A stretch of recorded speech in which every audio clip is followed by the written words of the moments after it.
conversar agora com o secretário-geral do PCB. Ivan, nós sabemos que hoje a conjuntura política no Brasil está com uma turbulência muito grande. Em relação a essas CPIs que acontecem nesse país, qual é realmente a visão do PCB diante de tudo isso que está acontecendo no Brasil? Pois é, as CPIs acaba uma e começa a outra. E quando você pensa que acabou de acontecer o maior escândalo político do Brasil, aí vem um outro maior ainda. Por quê? Porque isso é sistêmico. A corrupção é parte do capitalismo. O capitalismo vive da corrupção. E no sistema político brasileiro isso é mais grave, porque as candidaturas elas são financiadas por grupos empresariais, por lobbies, né? E o sujeito já vai para o parlamento a serviço de determinados interesses. Então, está se vendo aí que no caso das empreiteiras, que são as que mais financiam os candidatos, é onde deve estar a maior parte da corrupção. Mas eu queria chamar a atenção o seguinte, que a corrupção deve ser muito maior do que a gente conhece. Porque o que a gente conhece é uma ponta do iceberg, né? Que de vez em quando alguém revela por alguma razão, né? Mas deve ter muita gente impune roubando, porque esse faz parte do sistema. E essa CPI ela tem uma característica, né? Que ela é uma verdadeira metralhadora giratória, porque ela está pegando gente de vários partidos da ordem, né? Agora, a preocupação que nós temos é que, como ali a maioria tem o telhado de vidro, né? Porque ali você vê o sujeito falando da corrupção do outro e ele é o maior corrupto. O Demóstenes Torres, por exemplo, senador de Goiás, ele passou muitos anos como uma grande vestal do parlamento. É ele que fazia as maiores denúncias. E é um dos grandes corruptos. Talvez ele venha a ser caçado, né, por vários corruptos também. Né? Você vê, o Collor virou uma grande figura da Comissão Parlamentar de Inquérito. Ele que viveu no Banco dos Réus, agora ele está no Banco de Juízes. É tudo uma promiscuidade só. Né? Mas possivelmente isso pode ir para a conciliação. Porque se um começar a contar o podre do outro, vai cair todo mundo. Aí fecha o Congresso e o Senado. De repente pode ser que aconteça isso, né? Mas esse sistema é assim, é acobertado também pela mídia. Agora estão jogando muito podre um no outro, né? Está virando parece aqueles bailes antigos de carnaval, né? Intrudo, um joga coisa em cima do outro. Vamos ver quem é que vai escapar disso. Agora, repara que essa, infelizmente, é a maneira, quer dizer, não estou dizendo que no governo Fernando Henrique Cardoso não teve corrupção, porque teve muita, teve no do Sarney, teve no do Itamar. Eu não estou dizendo que essas pessoas sejam corruptas, né? Eu estou dizendo que a forma institucional no Brasil traz a corrupção, né? Por exemplo, o Lula, por exemplo. Eu não acredito e nem posso fazer uma acusação dessa de que o Lula fez corrupção para ele próprio. Não posso dizer isso. Né? Também a Dilma, não. Mas eles criaram uma forma de governar que propicia a corrupção. Né? Porque eles foram governar com a maioria institucional. O Lula, por exemplo, o Lula foi eleito com 60 milhões de votos, com um prestígio internacional. Né? Um homem que veio de baixo, que tinha sido um dirigente sindical, com um programa de mudanças expressivo. Ele podia ter, ao ter assumido em 2003, fazer um processo de mudanças, que o povo ia acompanhá-lo. Assim como aconteceu na Venezuela, na Bolívia, no Equador, convocar uma constituinte, mudar algumas leis e seguir em frente no processo de reforma. Ele optou pela institucionalidade parlamentar, que nós chamamos da institucionalidade burguesa. Então, os governos petistas, eles são prisioneiros, né, de partidos de centro e de direita para ter a maioria no Congresso. Então aquilo é tudo uma conciliação muito grande. O senhor está em Imperatriz, já andou nas ruas de Imperatriz, no setor comercial, no setor de autopeças e também na área de distribuição de produtos alimentícios. O que você leva para o Rio, para os povos do mundo inteiro em relação à Imperatriz? Olha só, eu confesso que foi muito importante eu ter vindo à Imperatriz, porque acaba a gente indo mais às capitais, né? Não conhecendo o Brasil profundo, o interior do Brasil. Por exemplo, eu fiquei impressionado no pouco tempo que eu estou aqui com a importância geopolítica e comercial, né, de Imperatriz. Eu, no pouco tempo que eu tive aqui, eu entendi que Imperatriz, pela localização privilegiada, ela fica a 600, 700 quilômetros de grandes capitais, né, ela tem um potencial muito grande. E a impressão que eu tive, né, é que Imperatriz é uma grande distribuição de produtos que vem do Brasil todo e se espalha por todo o norte. Então é uma cidade muito importante e que o PCB, eu estou impressionado aqui com o crescimento do PCB na cidade, que é um crescimento que tem sido nacional do partido, apesar de ainda pequeno, modesto. Nós não podemos ser arrogantes e nós estamos crescendo também com consistência. Nós não queremos inchar, nós não queremos ser um partido sem graça, muito heterogêneo, né? Nós queremos ser um partido coerente. Então eu estou me impressionando muito não só com o número de militantes que nós temos aqui, mas também com uma influência social, né? Um espaço político importante aqui, uma agenda aqui muito importante que eu estou cumprindo aqui. Eu espero poder sair daqui tendo contribuído para fortalecer as ideias socialistas, fazer esse contraponto, né, do pensamento único, né? Hoje, lamentavelmente, alguns partidos que tinham origem na esquerda, né, estão se degenerando, estão fazendo conciliação com o capital, e eu também estou muito contente por saber que as emissoras, os meios de comunicação aqui, também têm uma outra repercussão maior. Então, a voz do PCB, que é uma voz diferente, é uma voz que foi sufocada durante décadas, né, pelas elites, e é bom que ela seja ouvida por mais gente. Então eu saio muito contente daqui. Eu tenho tido a tarefa do Comitê Central de na medida do possível e de acordo com as nossas possibilidades também materiais, né, percorrer o Brasil, né, comemorando os 90 anos do partido, que é o ano dos 90 anos, não foi apenas o 25 de março, não é? E fazer um processo de ida e volta, de mão dupla. Ou seja, eu, com a responsabilidade que o partido me deu, eu venho aos locais para trazer opiniões, ideias, projetos do partido, realizações, a linha política, a estratégia, a tática, a política eleitoral, mas eu venho recolher dos companheiros ensinamentos que me ajudam a cumprir a minha tarefa, né, e me faz não ser um peixe fora d'água, né? Eu não posso ficar num gabinete no Rio de Janeiro ajudando a dirigir o partido.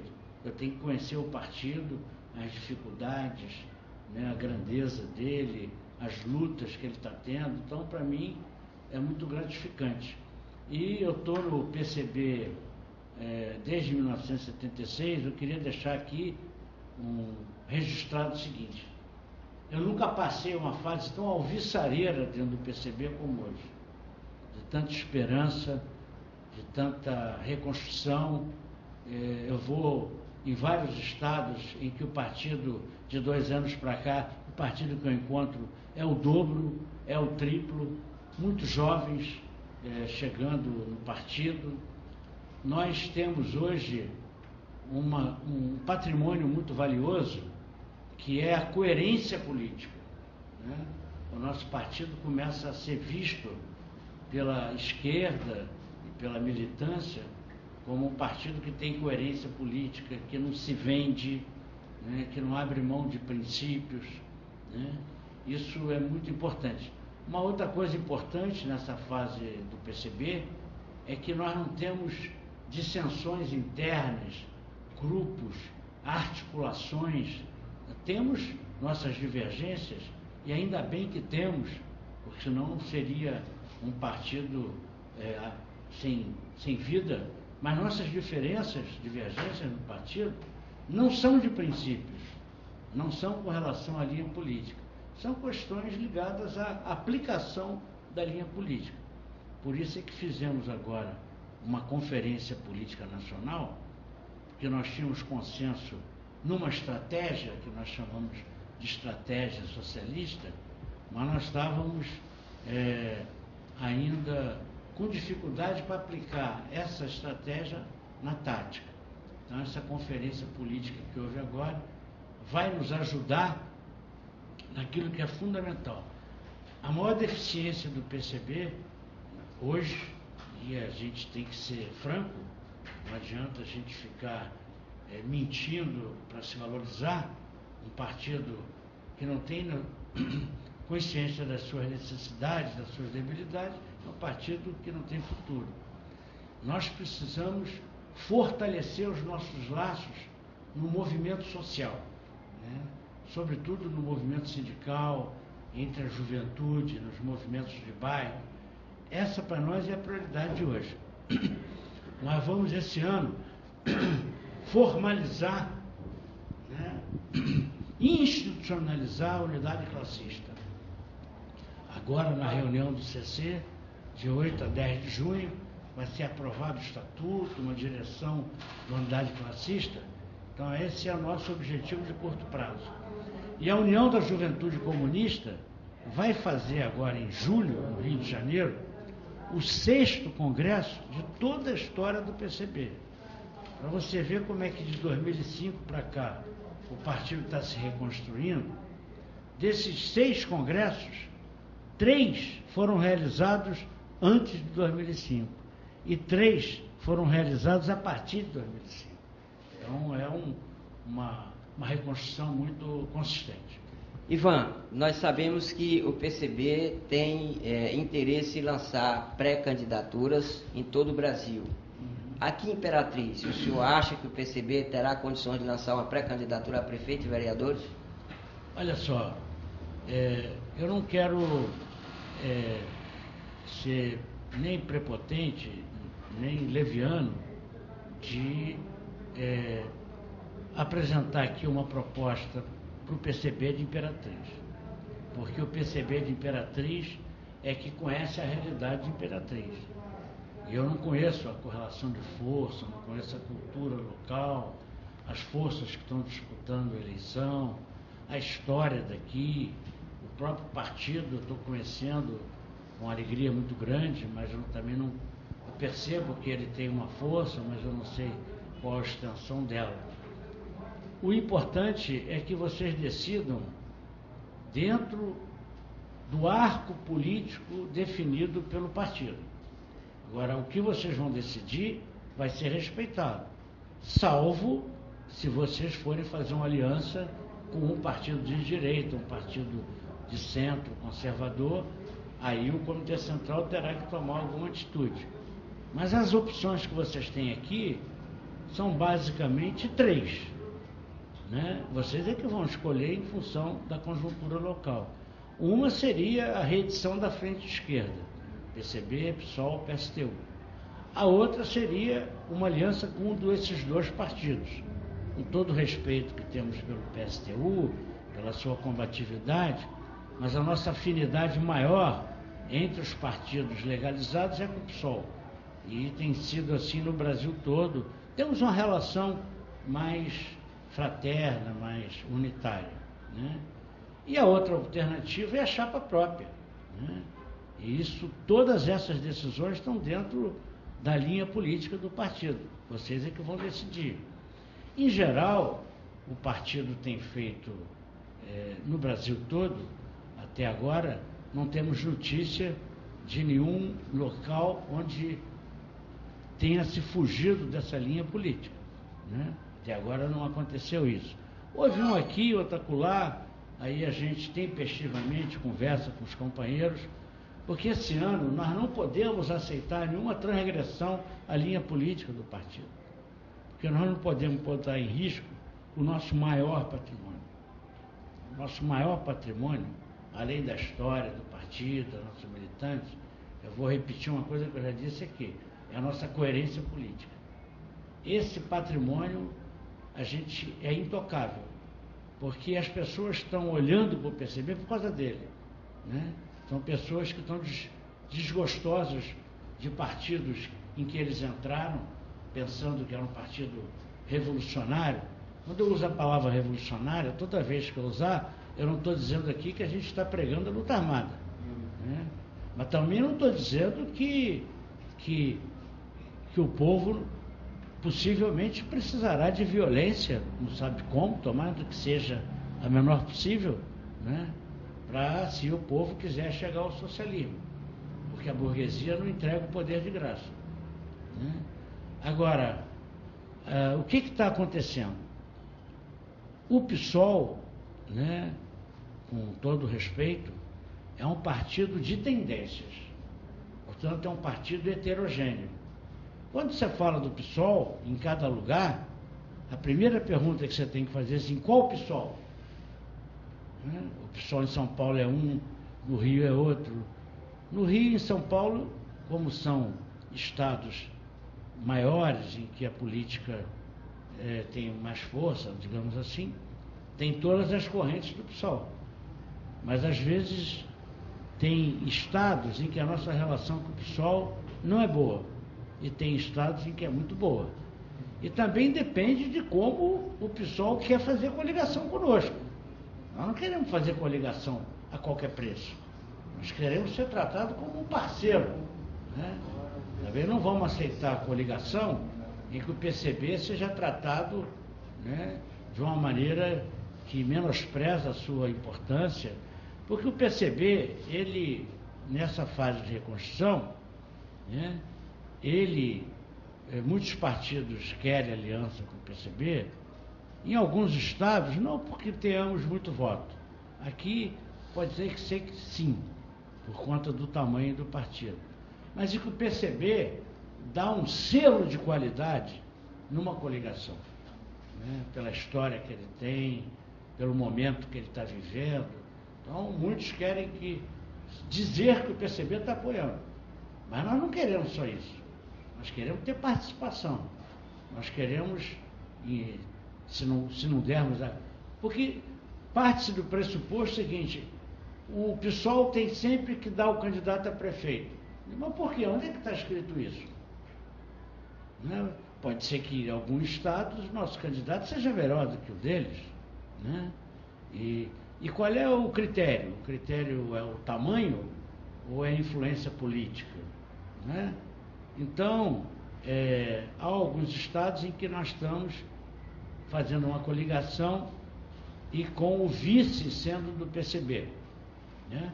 Mas nós não queremos que seja um vice de fantasia, queremos que seja um vice que tenha peso político, né? E a outra questão é a questão que eu queria colocar aqui, é que, na realidade, você tem duas eleições esse ano, diferentes. Aliás, você tem 5.500 eleições. O Brasil tem 5.500 municípios. E eles são heterogêneos. Os estados são heterogêneos, né? Mas você tem duas eleições, no sentido que você tem uma eleição para prefeito e outra para vereador. Elas podem até ser parecidas, porque elas se dão na mesma cidade. Mas elas são muito diferentes entre elas, né? Por exemplo, tem estados em que o PCB apoia um candidato a prefeito do PSOL Mas ao invés de coligar na proporcional com o PSOL, ele bota um candidato próprio, que é para o PCB pelo menos ter um fôlego, um espaço para aparecer. Né? Porque se você dá o vice, e o vice pouco aparece, e entra numa coligação em que teu candidato a vereador pouco aparece, quem está ganhando com isso?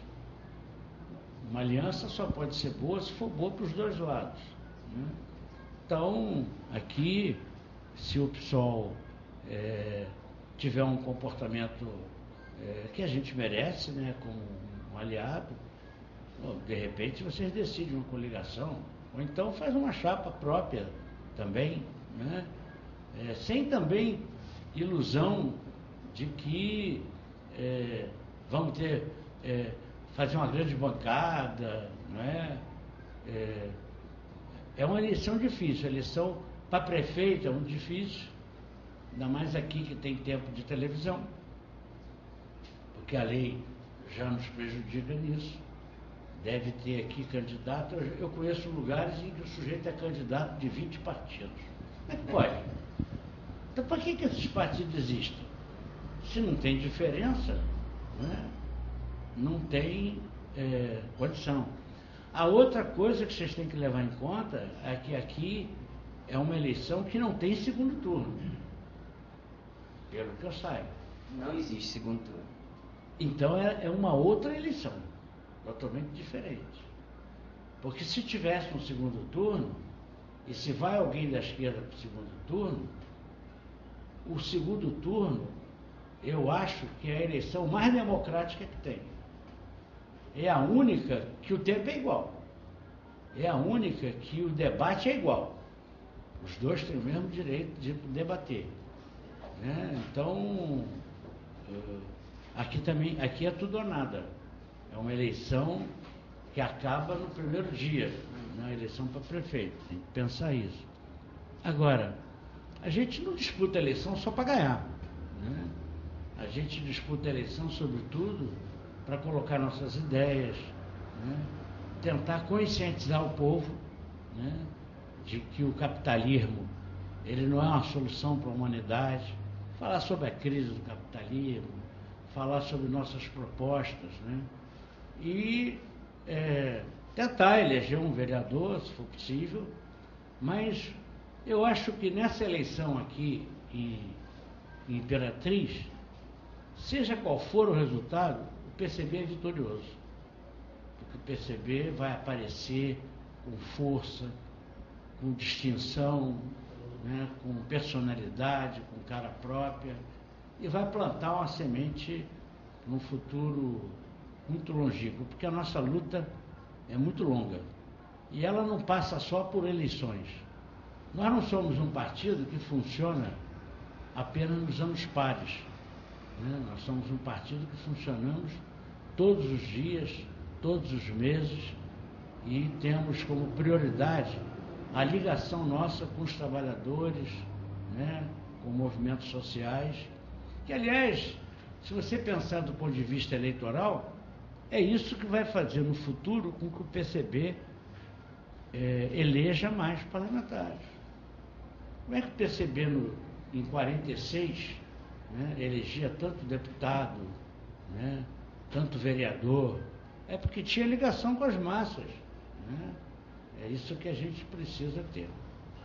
Ok, nós estamos aqui, nós temos vários camaradas aqui, temos o Marquinho da Vila Davi 2, temos o japonês, o Biné de São Luís, o Gilson da Vila Conceição, que é de um assentamento, tem o Carlos Lopes, tem o Gato Félix, né, do Grande Santa Rita, tem o Alcindo também do Grande Santa Rita, o nosso cinegrafista, né? Cineasta. Inácio,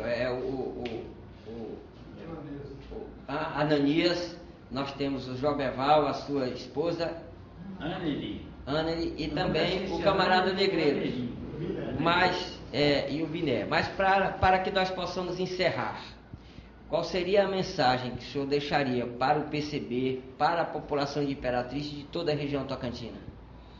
A minha mensagem é no sentido de que as pessoas precisam militar em partidos políticos de esquerda, militar nas associações de moradores, nos sindicatos, que do céu não vai cair nada. E do parlamento também não vai cair nada. Porque ou nós arrancamos os nossos direitos, ou não teremos direitos nenhum. Né? E também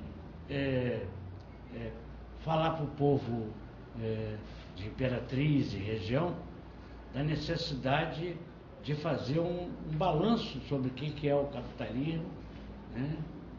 Nessa sua crise, que não é uma crise mais pontual, uma crise que daqui a pouco acaba, não. É uma crise sistêmica que a gente está vivendo, e o capitalismo cada vez virá tentar tirar mais direitos e será cada vez mais agressivo com os trabalhadores.